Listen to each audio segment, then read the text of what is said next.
Engkau baik, Engkau luar biasa, Engkau ajaib, dan kasih-Mu tidak pernah berubah sampai hari ini.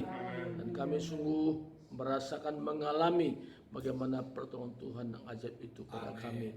Berfirmanlah Engkau Tuhan, urapi kami semua, terlebih hamba-Mu yang menyampaikannya. Di dalam nama Yesus Kristus kami berdoa. Amin. Hari ini saya sampaikan firman Tuhan yaitu tentang RTM, bukan ruang tahan militer ya. Ya, tapi RTM ini punya singkatan khusus, perpanjangan khusus ya. Nah, sehingga nanti mudah kita mengerti tentang RTM itu ya. Jadi kalau kita Depok ini kan ada RTM, rumah tahan militer kan gitu ya. Nah, tapi hari ini bukan itu panjangannya. Jadi mari kita lihat dalam Kolose pasal yang ketiga ayat 23 ya. Apapun juga yang kamu perbuat, perbuatlah dengan segenap hatimu seperti untuk Tuhan dan bukan untuk manusia. Pertama, R-nya ruang lingkup yang luas. Jadi pekerjaan Tuhan itu bukan hanya sempit, bukan hanya khotbah, bukan hanya bersaksi, tapi menolong orang pun itu sudah bagian daripada pelayanan pekerjaan Tuhan. Nah,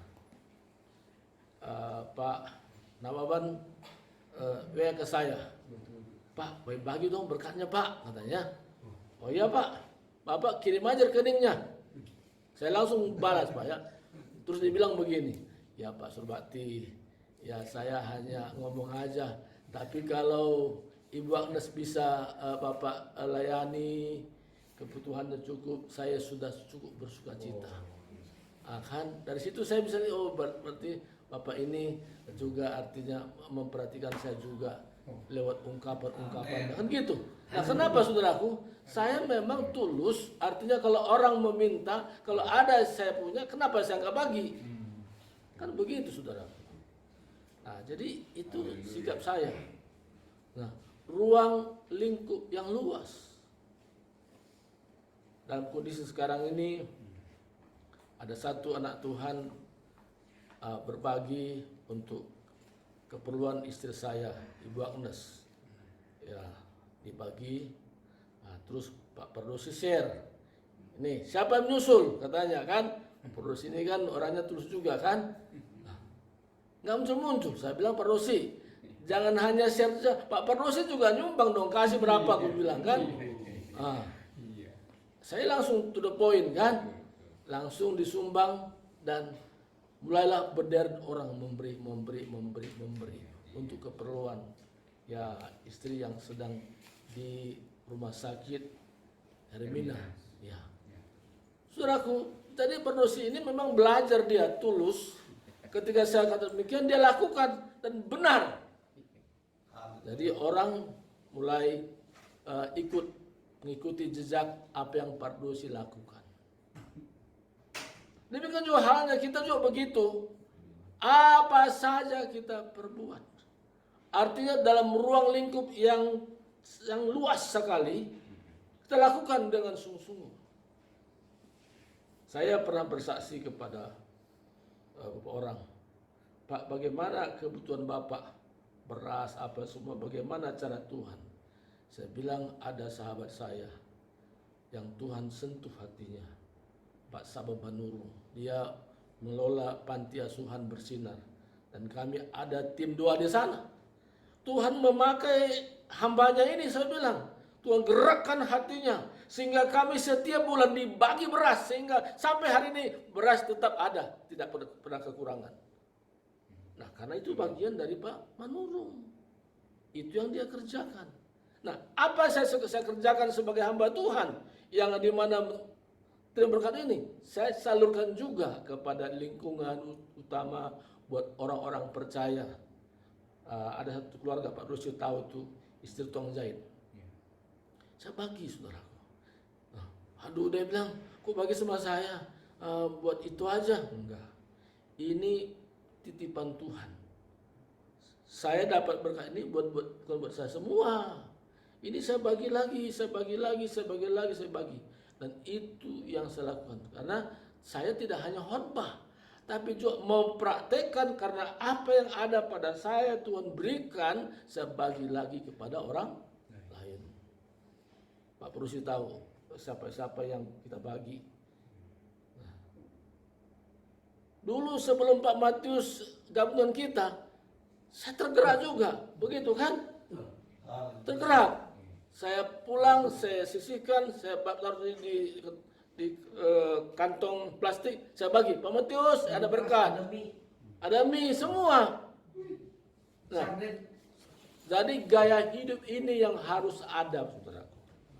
Kalau kita hanya bicara dengan kata-kata seperti pintar bersilat kata, tapi actionnya tidak kelihatan, orang bilang, itu hanya bicara saja itu.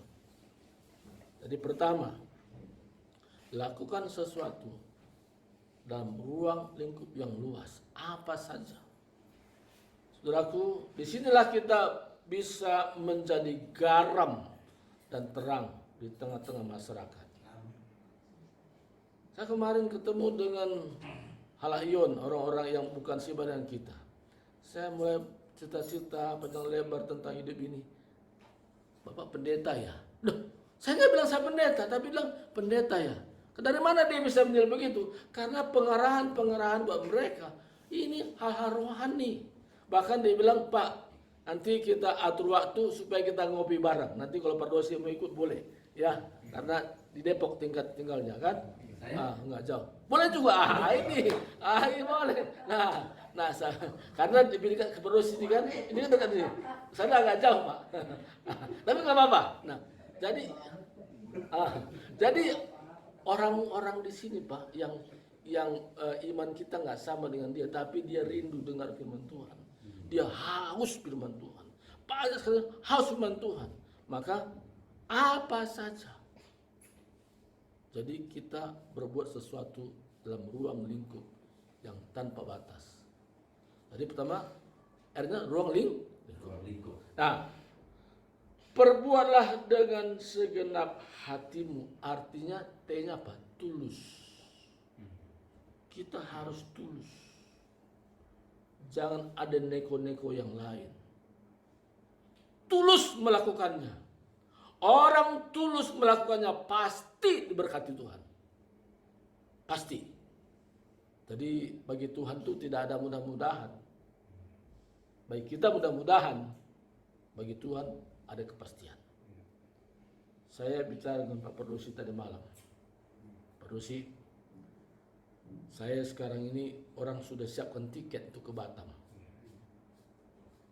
Saya tidak harus keluar uang, tiket, penginapan, semua sudah siapkan.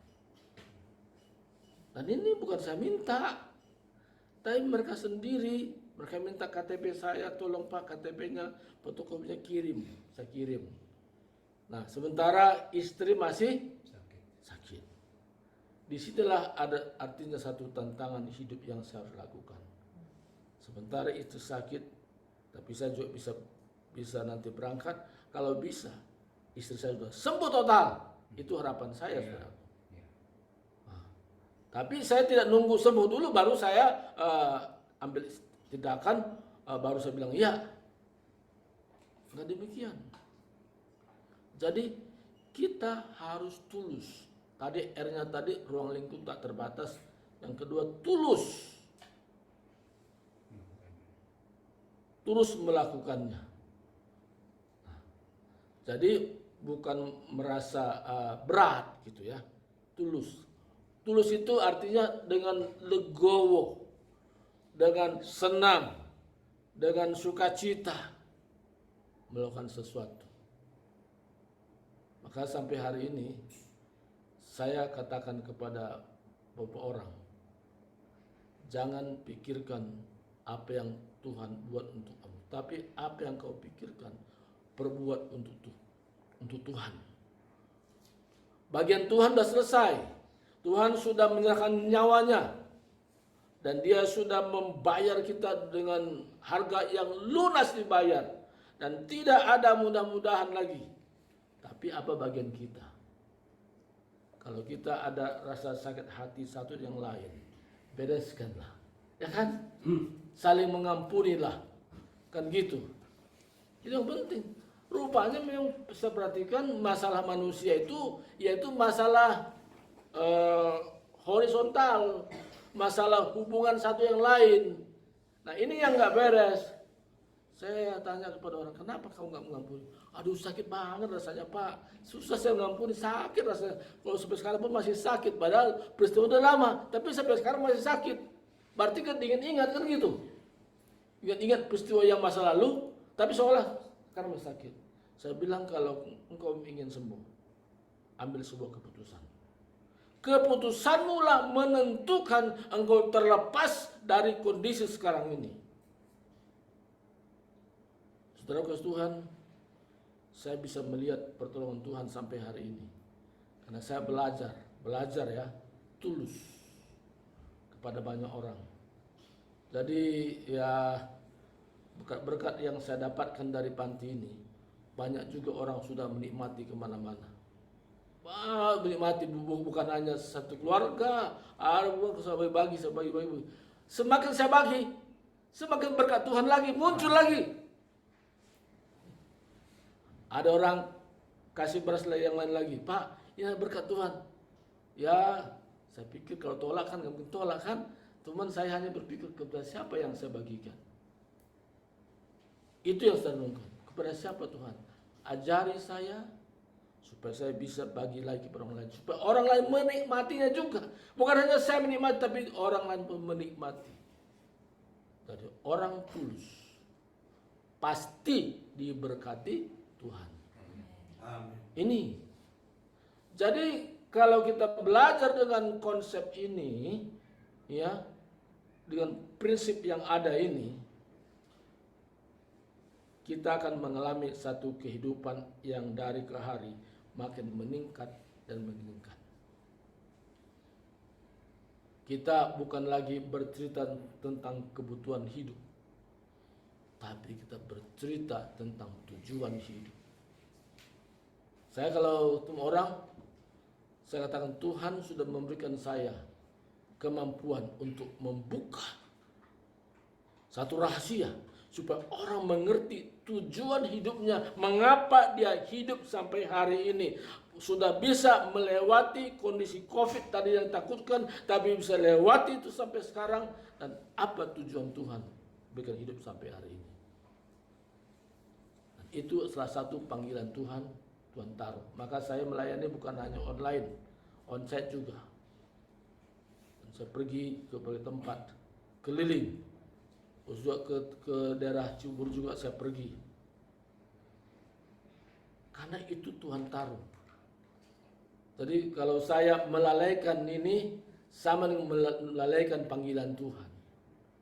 Karena panggilan Tuhan bagi saya untuk menjelaskan kepada orang bahwa orang-orang punya potensi-potensi besar, cuman belum diberdayakan. Kadang-kadang orang hidup dalam persimpangan mau kemana, tapi Tuhan tempatkan saya untuk menjelaskan kepada orang itu supaya dia mengerti jalan hidup Tuhan melalui dirinya. Yang terakhir, saya nggak panjang-panjang ya, jangan kira kurang persiapan. Memang sengaja saya pendek, ya. Jadi R-nya tadi ruang lingkup yang tanpa batas. Kedua tadi tuh tulus. Perbuatlah dengan segenap hatimu seperti untuk Tuhan. Motivasi kita harus benar. Jadi apa saja kita lakukan, fokusnya adalah Tuhan. Jangan karena kalau saya misalnya contoh ini ya, saya memberi Pak Matius bukan sama saya, enggak begitu, enggak ada istilahnya seperti itu. Kalau Pak Matius lakukan, buat lagi pada orang lain, jangan kepada saya, kan begitu. Itu contoh-contoh. Nah, kita motivasi yang betul-betul murni.